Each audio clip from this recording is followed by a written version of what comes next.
കാണുമ്പോൾ ചിരിക്കുന്ന മുഖങ്ങളല്ല, കാണാതിരിക്കുമ്പോൾ തിരക്കുന്ന സൗഹൃദങ്ങളില്ലേ, അവരാണ് നമുക്കെന്നും പ്രിയപ്പെട്ടവർ. നമ്മൾ ഏതു മണ്ടത്തരം പറഞ്ഞാലും ചിരിച്ചുകൊണ്ടിരിക്കുന്നവർ. ചിരിക്കാൻ ഒരാളുണ്ടാവുക എന്നത് ഭാഗ്യം തന്നെയാണ്. നമുക്ക് കിട്ടാവുന്ന ഏറ്റവും വലിയ ഭാഗ്യങ്ങളിൽ ഒന്നാണ് നമ്മളെപ്പോലെ തന്നെ ഉള്ള സുഹൃത്തുക്കൾ. ഏറ്റവും വലിയ ധൈര്യം എന്ന് പറയുന്നത് ഇരുട്ടത്ത് ഉറങ്ങുന്നതോ മറ്റൊരാളെ വെല്ലുവിളിക്കുന്നതോ ഒന്നുമല്ല. ഹൃദയം തകരാതെ തോൽവിയെയും കുറവുകളെയും സ്വീകരിക്കുകയും അംഗീകരിക്കുകയും ചെയ്യുക എന്നതു കൂടിയാണ്. നാം ഒരു തെറ്റല്ല, തോൽവിയായി മറ്റു പ്രതിസന്ധിഘട്ടങ്ങളിലും കഴിഞ്ഞുപോയ സങ്കടങ്ങളെ ഓർത്ത് ഒതുങ്ങിക്കൂടിയാൽ പിന്നെ നമ്മൾ ധൈര്യമുള്ളവർ അല്ല. ഒരുപക്ഷേ ശക്തമായ ഉയർത്തെഴുന്നേൽപ്പ് പിന്നീട് സാധ്യമാവണമെന്നില്ല. അതുകൊണ്ട് കുറവുകളും കുറ്റപ്പെടുത്തലുകളിലും ഒറ്റപ്പെടുത്തലുകളിലും പരിഹാസങ്ങളിലുമൊക്കെ ഹൃദയം തകരാതെ സൂക്ഷിച്ചു മുന്നേറുന്നവരല്ലേ ധൈര്യശാലികൾ. മിണ്ടി മിണ്ടി മിണ്ടാതായ, ഓർത്ത് ഓർത്ത് ഓർക്കാതായ മനുഷ്യരെപ്പറ്റി പറയട്ടെ. ജീവിതത്തിലെ കുഞ്ഞു കുഞ്ഞു കാര്യങ്ങളും ആകാംക്ഷയോടെ പറഞ്ഞു തീർത്ത് കേട്ട് മതിയായിരുന്നവർ ജീവിതത്തിലെ ഏത് ഇടവഴിയിലായിരിക്കും അവർ അന്യരായി മാറിയിട്ടുണ്ടാവുക. ഏതു നിമിഷത്തിലായിരിക്കും മിണ്ടാൻ മറന്നുപോയിട്ടുണ്ടാവുക. നല്ല ബന്ധങ്ങൾ പൊടിതട്ടി വെക്കേണ്ടതുണ്ടെന്ന് തോന്നിയിട്ടില്ല. ഒരിക്കൽ ഇല്ലാതാവും എന്ന് എത്ര സുഹൃത്ത് വലയങ്ങളാണ് നമ്മെ പഠിപ്പിച്ചിട്ടുള്ളത്. ജീവിതത്തോട് സ്നേഹമില്ലാണ്ടായി പോകുമ്പോൾ, ജീവിതം നിറയെ കയ്പ് രസമാണ് എന്ന് തോന്നിത്തുടങ്ങുമ്പോൾ വെറുതെ മധുരം നിറഞ്ഞ ഓർമ്മകളെ ഒന്ന് നുണഞ്ഞു നോക്കണം. ജീവിതത്തിലെ ഏറ്റവും പ്രിയപ്പെട്ട മനുഷ്യരെ, അവരുമായി ഒന്നിച്ചു പങ്കിട്ട കാലത്തെ, അവർ വാങ്ങിത്തന്ന ആഹാരത്തെ, കോർത്തുപിടിച്ച കൈകളെ, നടന്നു നീങ്ങിയ വഴികളെ, ചേർത്തുപിടിച്ച സ്നേഹത്തെ ഒക്കെ ഓർക്കണം.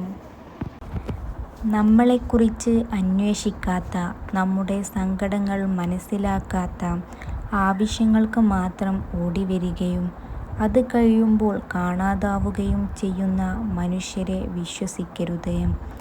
കളിപ്പാട്ടത്തിൻ്റെ വില പോലും നൽകാതെ ഒരിക്കൽ അവർ നിങ്ങളെ ഉപേക്ഷിക്കും. മാറി നിൽക്കാൻ തോന്നുന്ന മനസ്സിനെ മാറ്റി നിർത്താനും കഴിയും. അങ്ങനെ ഒരാളെ മറക്കണം എന്നല്ല, ഓർമ്മകളിൽ പോലും ഒരു സ്ഥാനം കൊടുക്കാതിരിക്കുക. പല വേദനകളും തനിയെ വരുന്നതല്ല, അതിനുള്ള വഴികൾ നമ്മൾ തുറന്നിടുന്നതാണ്. സ്നേഹം, അതിന് ഒരുപാട് തലങ്ങളുണ്ട്. നമ്മൾ എന്തൊക്കെ പറഞ്ഞാലും വീണ്ടും വീണ്ടും ഒരൽപ്പം സ്നേഹം പോലും കുറയാതെ നമ്മളോട് കൂടുതൽ അടുക്കുന്നവർ കുറവാണ്. അങ്ങനെ ഒരാളെ കൂടെ കിട്ടുക അതൊരു ഭാഗ്യമാണ്. വിട്ടുകൊടുക്കലും പിടിച്ചെടുക്കലും അല്ല സ്നേഹം. ആരുമറിയാതെ സ്വയം ഉരുകിത്തീരുമ്പോഴും പരാതിയും പരിഭവങ്ങളും കൊണ്ട് വീർപ്പുമുട്ടിക്കുമ്പോഴും ദേഷ്യം വന്ന് എല്ലാം പറഞ്ഞിട്ടും കുറെ കഴിഞ്ഞ് നമ്മൾ പ്രതീക്ഷിക്കുന്ന ഒരു വിളി വരുമ്പോൾ ആരും അറിയാതെ ചുണ്ടിൽ വിരിയുന്ന പുഞ്ചിരിക്ക് മഴയുടെ കുളിർ ആയിരിക്കും.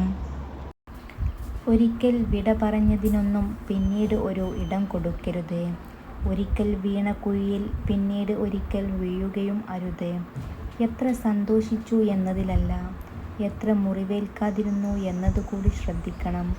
മുകളിൽ ചായം തേക്കാം, അതിന് ഭംഗിയും വരുത്താം, അപ്പോഴും അതിനിടയിൽ ഒരു അഴകില്ലായ്മ ഒളിഞ്ഞിരിപ്പുണ്ടാകും. നിങ്ങൾ ദുഃഖിച്ചിരിക്കുമ്പോൾ ജീവിതം നിങ്ങളെ നോക്കി കളിയാക്കും. നിങ്ങൾ സന്തോഷിക്കുമ്പോൾ ജീവിതം നിങ്ങളെ നോക്കി ചിരിക്കും. എന്നാൽ നിങ്ങൾ മറ്റുള്ളവരുടെ സന്തോഷത്തിന് കാരണമാകുമ്പോൾ ജീവിതം നിങ്ങളെ സല്യൂട്ട് ചെയ്യും. അച്ഛനും അമ്മയും ജീവിച്ചിരിക്കുന്ന കാലമാണ് ജീവിതത്തിലെ മനോഹരമായ കാലം. അവരുള്ളിടത്തോളം കാലം നമ്മൾ കുട്ടികളാണ്. അവരില്ലാതെ ആവുമ്പോൾ ചിറകറ്റ കുഞ്ഞു കുരുവിയെപ്പോലെ നൊന്തുപോകും. ഇന്ന് കാത്തിരിക്കാനും ഇഷ്ടപ്പെടാനും ഒരുപാട് പേർ നമുക്ക് ചുറ്റുമുണ്ട്. അവരൊക്കെ നമ്മളെ സ്നേഹിക്കാൻ തുടങ്ങിയത് നാം ആരൊക്കെയോ ആയതിനു ശേഷമാണ്. ഒന്നുമില്ലാതിരുന്ന കാലത്ത്, ഒരു രൂപം പോലും ആകാതിരുന്ന കാലത്ത്, ഈ ലോകത്തേക്ക് വരുന്നതിന് മുൻപ് നമ്മെ സ്നേഹിക്കാനും കാത്തിരിക്കുകയും ചെയ്തവരാണ് അവർ രണ്ടുപേരും.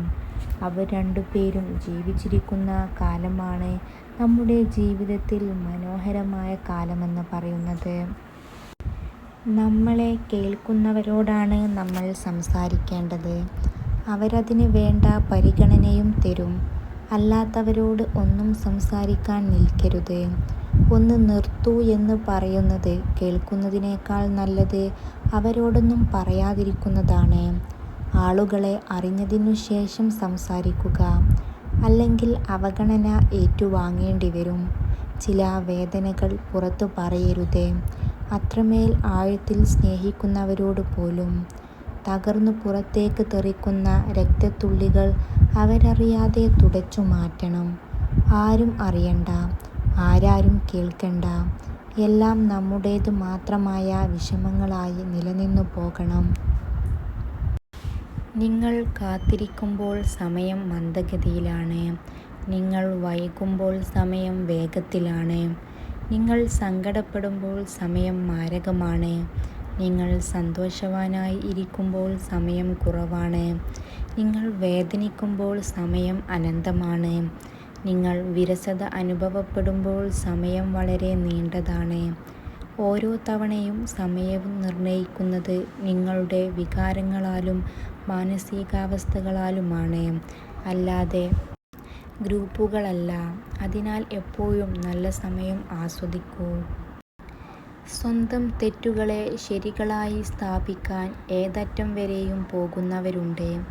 ഒരുപക്ഷേ അവർക്ക് അതിൽ വിജയിക്കാനും കഴിയും. അങ്ങനെ നേടുന്ന ശരികൾക്കും വിജയങ്ങൾക്കും പിന്നിൽ നിഷ്കളങ്കരായ മനുഷ്യരുടെ കണ്ണീരുണ്ടാകും. ഒന്ന് ക്ഷമിക്കാൻ കഴിയാതെ, ഒന്ന് തോറ്റുകൊടുക്കാൻ കഴിയാതെ നേടിയെടുക്കുന്നതൊന്നും പിന്നീടുള്ള ജീവിതത്തിൽ സമാധാനം നൽകിയെന്ന് വരില്ല. ചിലർക്ക് അവഗണിക്കാൻ പ്രത്യേകിച്ച് കാരണം ഒന്നും ആവശ്യമില്ല. ചിലർ അസൂയ കൊണ്ട് അവഗണിക്കും. തന്നെക്കാൾ മികച്ചത് എന്ന് തോന്നിയാൽ ചിലർ അവഗണിക്കും. നമ്മളെക്കാൾ മികച്ച ഒരാളെ കിട്ടിയെന്ന് തോന്നിയാൽ ചിലർ അവഗണിക്കുന്നു. ചിലർ സ്നേഹം അഭിനയിച്ചു മനസ്സുകൊണ്ട് അവഗണിക്കും. ഞാൻ രക്ഷപ്പെട്ടില്ലെങ്കിലും ഞാൻ കാരണം അവൻ രക്ഷപ്പെടരുത് എന്നോർത്ത് അവഗണിക്കും. നമ്മളെ അവഗണിക്കുന്നവർക്ക് ഒരിക്കലും യഥാർത്ഥ സ്നേഹമോ ആത്മാർത്ഥതയോ കാണില്ല. ഒരു പുരുഷൻ സ്ത്രീയിലേക്ക് കൂടുതൽ ആകർഷിക്കപ്പെടുന്നത് അവളുടെ സൗമ്യമായ സംസാരം കൊണ്ടാണെന്ന് പഠനങ്ങൾ പറയുന്നു. പിടിവാശികൾ ജയിക്കുമ്പോൾ ബന്ധങ്ങൾ അകലുന്നു. എന്നാൽ വിട്ടുവീഴ്ചകൾ ചെയ്യുമ്പോൾ മനസ്സുകൾ അടുക്കുന്നു. അതായിരിക്കണം, അങ്ങനെ ആയിരിക്കണം സ്നേഹബന്ധങ്ങൾ. പണമാണ് സ്നേഹം. അതിൻ്റെ ഏറ്റക്കുറച്ചിലുകൾ അനുസരിച്ചാണ് ബന്ധങ്ങളും സൗഹൃദങ്ങളും, എന്തിനേറെ പറയുന്നു രക്തബന്ധങ്ങൾ പോലും. നിന്റെ ഉള്ളിലെ പരാജയത്തിന് ഭക്ഷണം നൽകിയാൽ ജീവിതം മുഴുവൻ നീ പരാജയം നേരിടേണ്ടി വരും. നിയോഗം തിരിച്ചറിയാതെയുള്ള ജീവിതം ജലത്തിൽ ഒഴുകി നടക്കുന്ന പൊങ്ങുതടിയെപ്പോലെയാണ്. നിങ്ങളുടെ ചിന്തകളെ കൈകാര്യം ചെയ്യാൻ അറിയുമ്പോഴാണ് നിങ്ങളുടെ ജീവിതത്തെയും നിയന്ത്രിക്കാൻ സാധിക്കൂ.